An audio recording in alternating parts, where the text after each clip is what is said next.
Tudo bem, pessoal? Eu sou Felipe Silva e hoje eu vou falar com vocês sobre cuidados com os filhotes.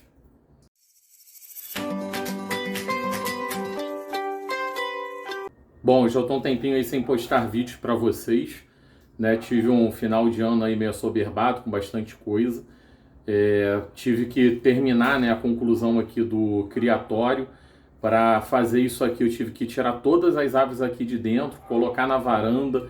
Isso acabou estressando demais, tinha muita fêmea aprontando. O jubileu, né, que eu estava levando para o torneio, acabou que começou a desandar a puxada, a fêmea pedindo gala. No último que eu levei lá no galpão do Serginho, só cantou uns 30 minutos, saiu logo na primeira vassourada. Então, como não estava bem, eu decidi parar de levar, concluir as coisas que tinha que fazer. Coloquei ele aqui para gala, ele acabou galando as duas fêmeas mais antigas que eu tenho, né? Elas estão na segunda temporada agora, foram as duas que fizeram a temporada ano passado.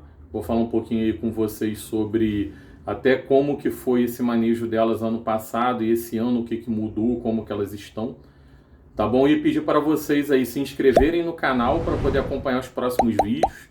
Vou tentar fazer uns vídeos mais curtos para poder manter uma frequência legal. E vou passar as dicas aí do que vai ser útil para vocês também na criação e tentar seguir o que eu estou fazendo aqui no momento na minha criação aí para vocês também. Bom, essa fêmea aqui, ela deu, não sei se foi essa ou outra, que deu 5 filhotes na temporada passada. Uma deu 5, outra deu 6 em 3 ninhadas. E o que aconteceu com elas? Não sei se foi pelo manejo alimentar que eu fiz, que foi mantendo o mesmo da criação dos curiós.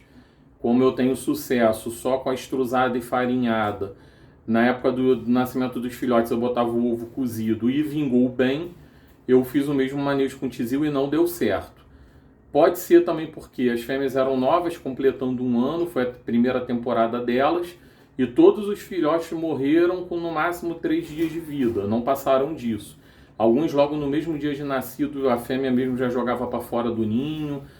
Então, assim, na temporada inteira, desses 11 filhotes não vingaram nenhum.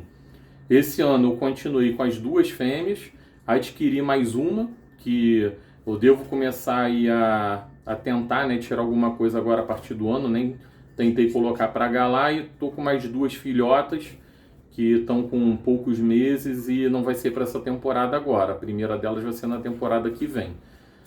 O que eu mudei de manejo alimentar aqui com elas? Passei a dar alimento vivo, né, o tenebro do amendoim, deixei esses primeiros dias à vontade. Também acrescentei a farinhada úmida e também utilizo aqui uma estrusada com teor de proteína mais alto. Então eu tentei suprir as duas coisas, aumentar o teor de proteína, e também as fêmeas já estão agora um pouco mais maduras.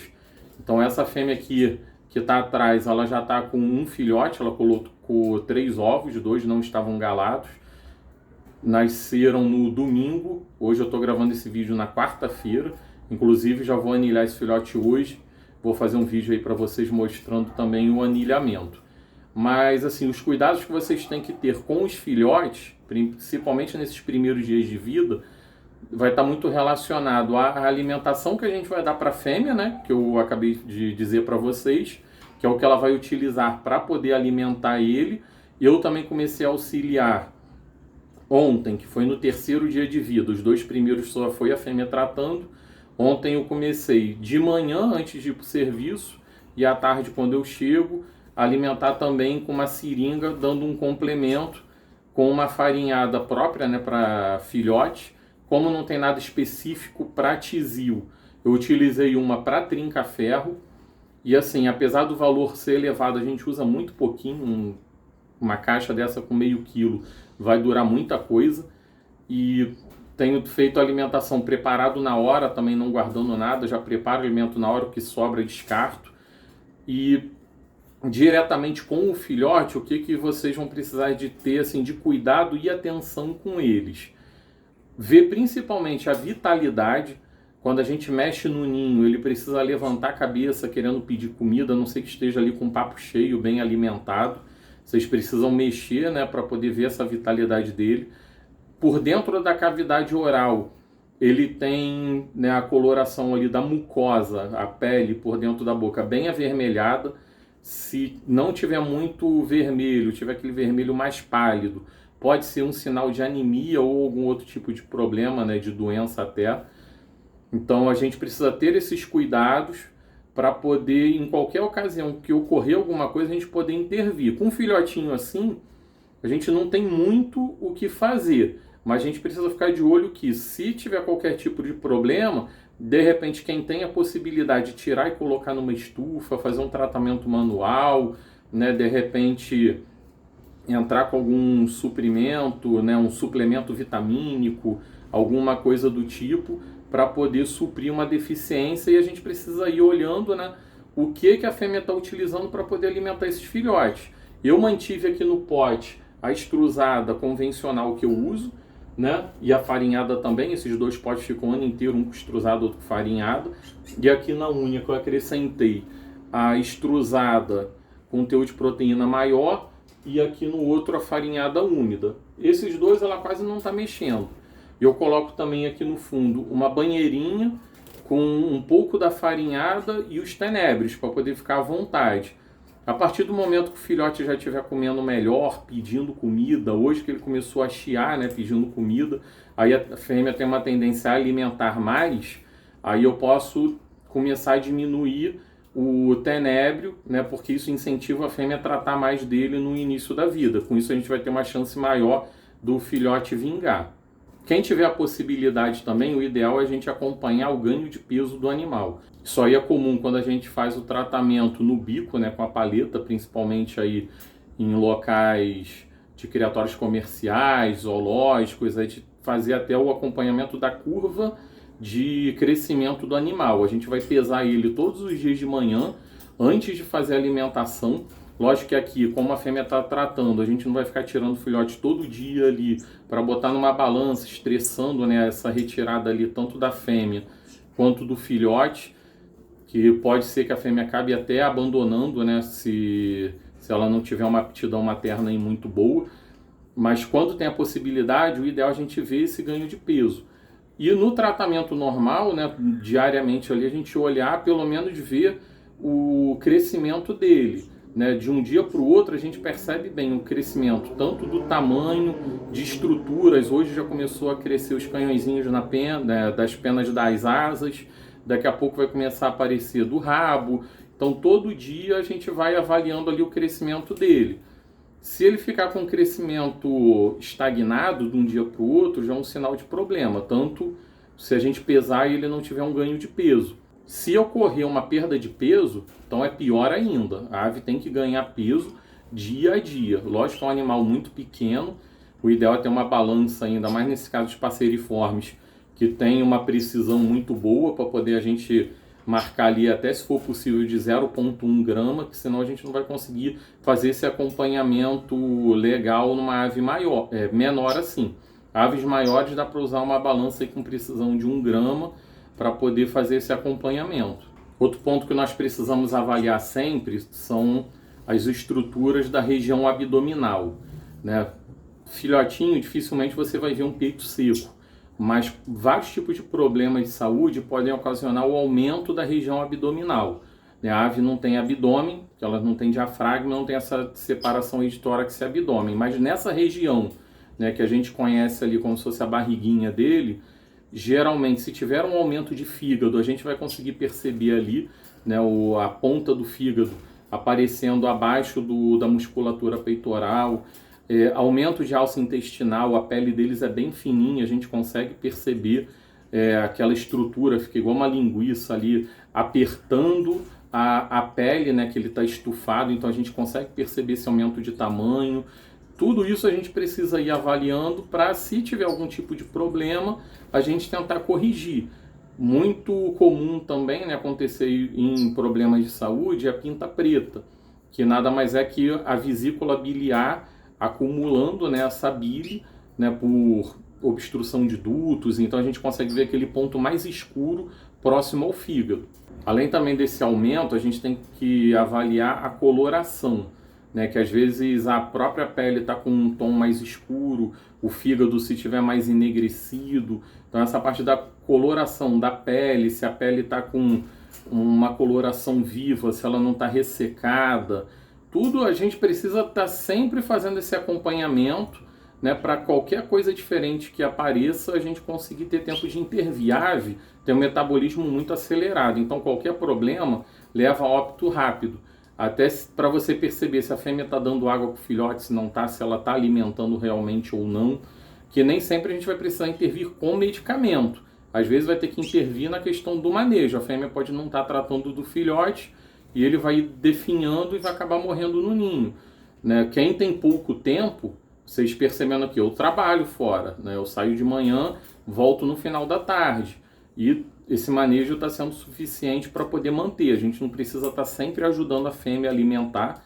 Tem muitas fêmeas que já são experientes, vão alimentar o filhote sozinho, mas a gente precisa fazer essa avaliação que de repente a gente tem uma outra fêmea no plantel, né? Então a gente pode fazer essa troca, né? Tem fêmeas que servem como uma seca, às vezes outras espécies também, mas a gente precisa estar sempre avaliando o filhote para poder intervir. Quando for necessário, a gente acabar diminuindo essas perdas, né, que infelizmente são grandes. A gente acaba perdendo aí vários filhotes, principalmente com fêmeas inexperientes. E um grande percentual de chance de você conseguir ter uns filhotes saudáveis na criação é justamente você manter uma água aqui de qualidade, né, uma alimentação de qualidade balanceada para poder garantir o desenvolvimento do filhote e a higiene da gaiola, a higiene do ninho, para não ter nenhum tipo de micro-organismo para poder afetar tanto a fêmea quanto o filhote. Tem algumas doenças que são transmitidas verticalmente, né, diretamente do embrião da fêmea para o embrião que ele acaba desenvolvendo no ovo, ou então da fêmea tratando o filhote depois de uma forma horizontal. Então, ele pode ter esse problema também no ambiente. Então, é muito importante a gente manter sempre o ambiente muito limpo. Eu já fiz vídeo aí para vocês, vou ver se eu deixo um card aqui em cima, sobre como fazer higienização do plantel, né? Vou fazer outros vídeos aí ainda falando dessa questão da estrutura do criatório, né? Da gaiola, mas como nasceu o primeiro filhotinho agora aqui do ano, né? Eu nem consegui tirar nada no início da temporada, mesmo no final do ano, por causa da mudança aqui da estrutura, mas já vou passando aí para vocês esses cuidados que precisam ter com os filhotes. É uma fêmea aí que está cuidando muito bem. Vou mostrar aqui rapidinho para vocês que eu vou fazer alimentação manual também. Como o vídeo já está ficando grande, eu vou dividir aqui, vou gravar, tentar hoje, né, que eu estou com um tempinho, gravar alguns vídeos e botar aí na sequência para vocês, tá bom? Vou pegar o filhotinho aqui para poder mostrar.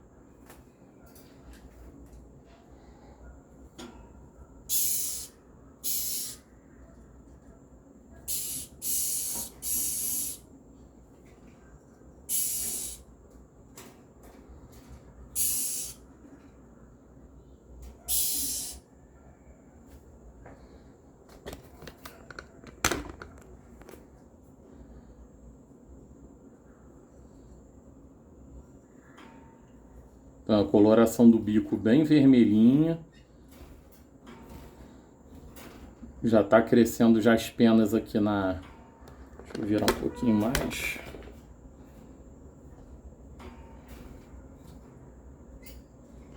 Bom, já começaram a crescer aí as estruturas das penas ali na pontinha da asa, né? Tá bem ativo, ó, pedindo comida. Eu vou fazer a alimentação dele agora. Mostrar aí para vocês rapidinho e já voltar para a fêmea para ela não abandonar. Tá bom? Mas é uma fêmea que está tratando muito bem. É até difícil de tirar aqui do ninho. Ela quer sempre ficar em cima cuidando. Se vai mexer no ninho, ela até briga. Bom, a fêmeazinha já está até aqui olhando para ele.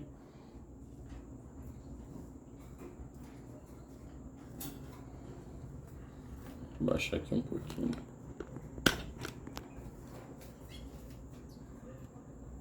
Um cuidado grande que precisa ter, vou baixar mais um pouco.